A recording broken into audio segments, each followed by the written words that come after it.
But first, we've got some, well, not so great news when it comes to Tesla. There was an earnings call yesterday, and Tesla is down more than about 55% in profits. Tesla's first quarter profit dropped by 55% compared to the same period last year.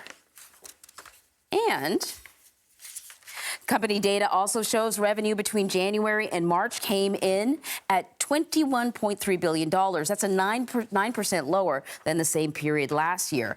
The earnings report came the same day Tesla announced that it planned to lay off nearly 2,700 workers at its factory in Austin. And last week, the electric vehicle maker said it planned to lay off more than 10% of its workers globally. But in a needed boost, Tesla shares actually jumped more than 10% in after-hours trading yesterday.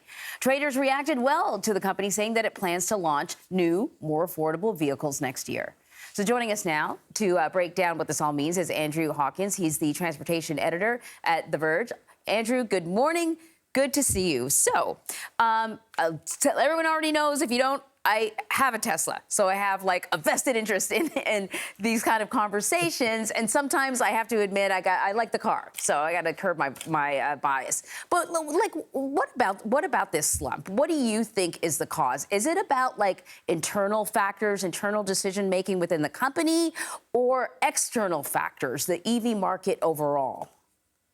Well, I think it's really both. I think the Tesla story for years has been about overcoming adversity, proving to naysayers that a new American car company could start and profit and thrive and actually find a consumer base and challenge some of those legacy automakers. And for years, Tesla has really been able to prove that it can find customers for its electric vehicles. And Elon Musk's message has obviously resonated with thousands and thousands of people across this country.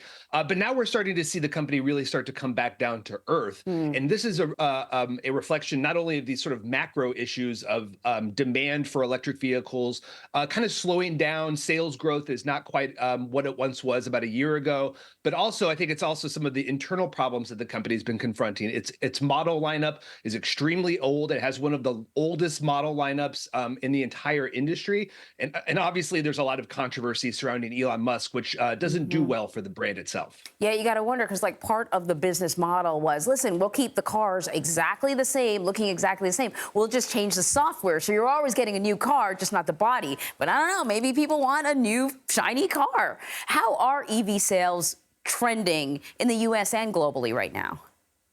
Well, so a year ago, they were extremely hot. We were seeing EV sales rising by double-digit numbers year over year.